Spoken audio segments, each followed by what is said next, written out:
اعوذ باللہ من الشیطان الرجیم بسم اللہ الرحمن الرحیم لا الہ الا اللہ وحدہ لا شریک لہ لہ الملک و لہ الحمد وہو علی کل شیء قدیر اللہم صلی علی سیدنا محمد وعلی آلہ وصحبہ صلاۃ تکون نورنا امان من کل خوف۔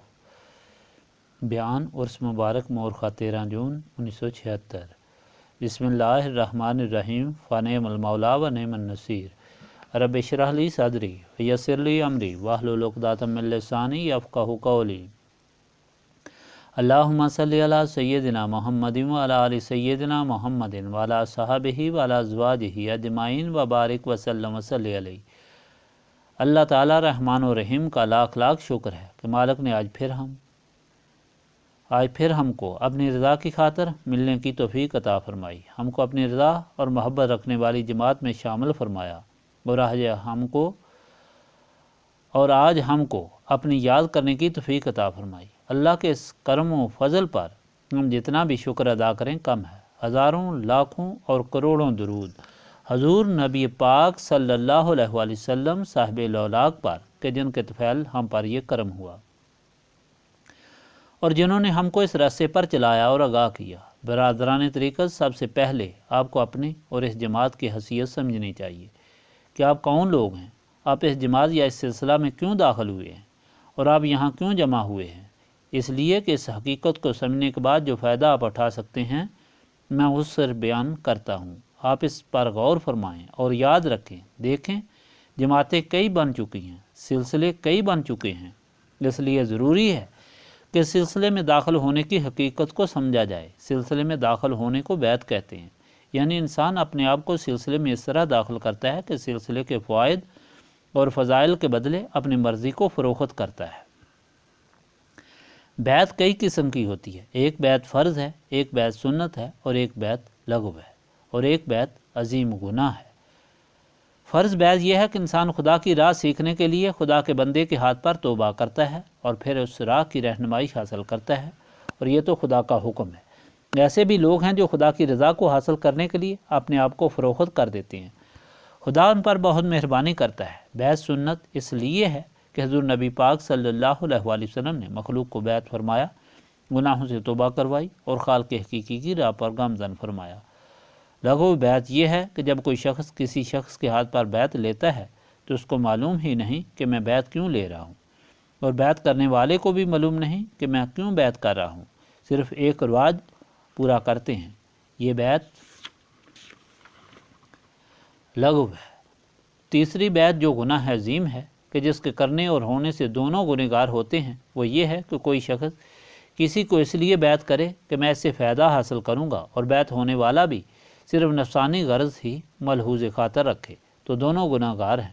برادران طریقت، پہلے آپ کو یہ سمجھنا چاہیے کہ اس سلسلے میں خدا کے فضل و کرم سے آج تک جو بیعت ہوئے، جو آپ کا اور ہمارا تعلق قائم ہوا، اس کی غرض و غائز صرف یہ ہے کہ خالق حقیقی کی طرف اس کی مخلوق کو متوجہ کیا جائے، اور اس طرح دونوں فریقین کو خدا کی خوشنودی اور رضا حاصل ہو۔ یعنی آپ سب لوگوں کا تعلق ہمارے ساتھ صرف خدا کی محبت اور خدا کی رضا کے لیے ہے، اور آج آپ کا یہاں جمع ہونا خدا کی رضا کے لیے، خدا کی محبت کے لیے اور خدا کی تائید کے لیے ہے۔ آپ اور ہم خدا کی مہربانی کے طالب ہیں۔ اب آپ سنیں کہ ایسے لوگوں کے لیے ہمارے آقا مولا نبی پاک صلی اللہ علیہ وآلہ وسلم نے کیا فرمایا ہے۔ حضرت ابو ہریرہ رضی اللہ تعالیٰ عنہ نے فرمایا ہے کہ رسول پاک صلی اللہ علیہ وآلہ وسلم نے فرمایا کہ خداوند تعالیٰ قیامت کے دن فرمائے گا کہ کہاں ہیں وہ لوگ جو میری خوشنودی حاصل کرنے کے لیے آپس میں محبت رکھتے تھے۔ آج میں ان کو اپنے سائے میں رکھوں گا، اور آج میرے سائے کے سوا اور کوئی سایہ نہیں۔ سبحان اللہ۔ اب اپنی تعریف سنیے حضرت عمر رضی اللہ تعالیٰ عنہ سے۔ حضور صلی اللہ علیہ وآلہ وسلم نے فرمایا کہ خدا کے بندوں میں کچھ ایسے ہوتے ہیں جو اگرچہ نبی اور شہید نہیں، لیکن قیامت کے دن خدا کے ہاں ان کے مراتب اور درجات کو دیکھ کر انبیاء اور شہداء ان پر رشک کریں گے۔ صحابہ کرام نے عرض کی، یا رسول اللہ صلی اللہ علیہ وآلہ وسلم وہ لوگ کون ہیں؟ آپ صلی اللہ علیہ وآلہ وسلم نے فرمایا کہ وہ لوگ ہیں جو محض خدا کی روح کے سبب، یعنی خدا کی رضا کے لیے آپس میں محبت رکھتے ہیں۔ ان کے درمیان نہ تو قرابت داری ہے اور نہ مالی لین دین کا معاملہ ہے۔ قسم ہے خدا کی کہ ان کے چہرے نور ہوں گے، وہ خود نور ہوں گے اور نور پر متمکن ہوں گے، اور اس وقت وہ نہ غمگین ہوں گے اور نہ رنجیدہ ہوں گے اور نہ وہ خوف زدہ ہوں گے۔ اس کے بعد آپ نے یہ تلاوت فرمائی، الا ان اولیاء اللہ لا خوف علیہم ولا هم یحزنون۔ خدا کے دوستوں کے لیے کوئی غم اور خوف اور ڈر نہیں۔ حضرت ابو ہریرہ رضی اللہ تعالیٰ عنہ کہتے ہیں کہ رسول اللہ صلی اللہ علیہ وآلہ وسلم نے فرمایا کہ ایک شخص نے اپنے بھائی سے جو کسی دوسرے گاؤں میں تھا ملاقات کا ارادہ کیا۔ خدا تعالیٰ نے اس کے راستے میں فرشتے کو بٹھا دیا۔ جب وہ وہاں آیا تو فرشتے نے پوچھا کہ کہاں جانے کا ارادہ ہے؟ اس نے کہا کہ فلاں گاؤں میں اپنے بھائی کی ملاقات کا ارادہ رکھتا ہوں۔ فرشتے نے پوچھا کہ کیا تیرا کوئی حق اس کے پاس ہے جو لینے جانا ہے؟ اس نے کہا کہ نہیں، محض رضا الہی کی بنا پر محبت رکھتا ہوں۔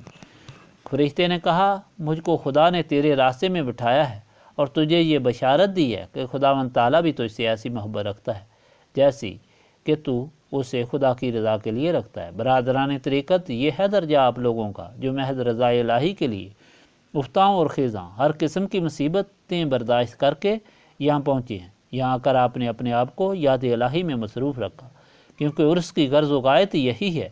اب حضور نبی پاک صلی اللہ علیہ وآلہ وسلم کی زبان درخشاں سے سنیے کہ یاد الہی کرنے والوں کا خدا کے نزدیک کتنا درجہ ہے۔ رسول پاک صلی اللہ علیہ وآلہ وسلم سے پوچھا گیا کہ قیامت کے دن کون سا بندہ افضل اور رفیع ہوگا؟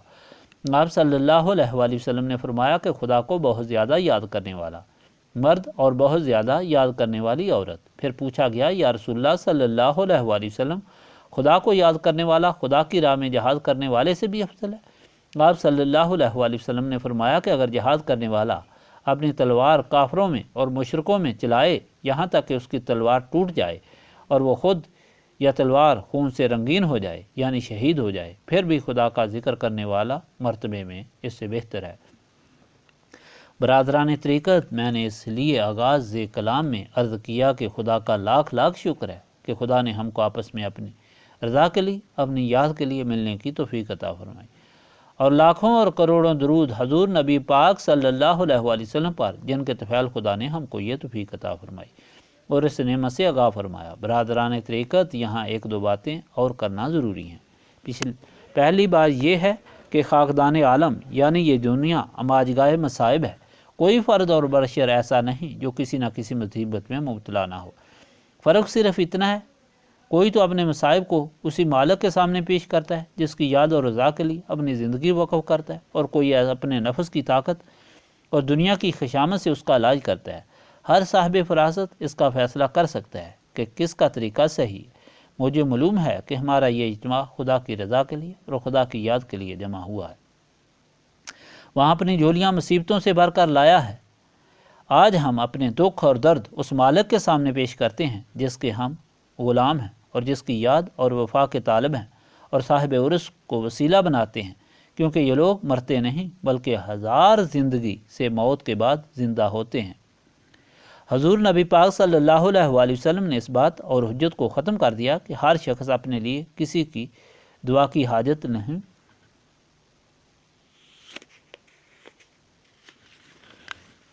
رکھتا۔ یہ اولو العزم صحابہ اکرام کو فرمایا کہ حضرت اویس کرنی آئیں تو ان کی خدمت میں دعا کے لیے عرض کرنا۔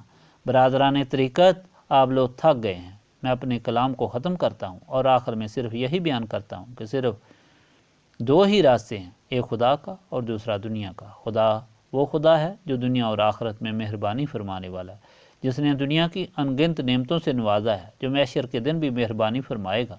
جب میزان عمل ہوگا تو کسی کی ایک نیکی کم ہو جائے گی تو وہ بندہ ماں باپ بہن بھائی اور اولاد ہر ایک کے پاس جائے گا اور ہر ایک طرف سے سوال کرے گا کہ دیکھو کہ دنیا میں تم میرے ساتھ کتنی محبت رکھتے تھے، آج مہربانی کرو اور ایک نیکی دو۔ لیکن ہر طرف سے جواب ہوگا کہ نہیں، ہم مجبور ہیں۔ تو خداوند کریم فرمائے گا، اے بندے، مجھے چھوڑ کر تو ان لوگوں کی خدمت میں لگا رہا، میں تجھے ناامید نہیں کرتا، کیوں کہ میں تمہارا رب رحیم ہوں۔ جا بخش دیا۔ دوسری طرف دنیا ہے جس کے متعلق حضور نبی پاک صلی اللہ علیہ وآلہ وسلم نے فرمایا کہ دنیا مردار ہے اور اس کے چاہنے والے کتے۔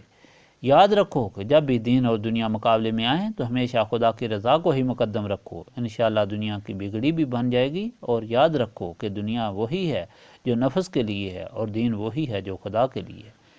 اللہ تعالیٰ اپنی ذات پاک کے طفیل، اپنے پیارے حبیب حضرت محمد صلی اللہ علیہ وآلہ وسلم کے طفیل، اپنے پاک کلام قرآن مجید کے طفیل ہمیں گزشتہ گناہوں کی معافی عطا فرمائے، اگلے گناہوں سے بچائے، ہمارے دل کی تاریکی دور فرما کر نور معرفت سے ہمارے قلوب کو منور فرمائے، ہماری موت، ہماری حیات، ہماری جان، ہمارا مال، ہمارا ہر قول، ہر فعل اپنی رضا کی خاطر رکھے۔ اللہ تعالیٰ حاضرین مجلس کی تمام آرزویں پوری فرمائے، آمین۔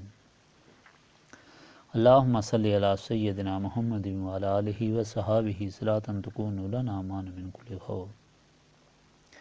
ربنا تقبل منا انک انت السمیع العلیم وتب علینا انک انت التواب الرحیم۔ سبحانک ربک رب العزۃ عما یصفون وسلام علی المرسلین والحمد للہ رب العالمین۔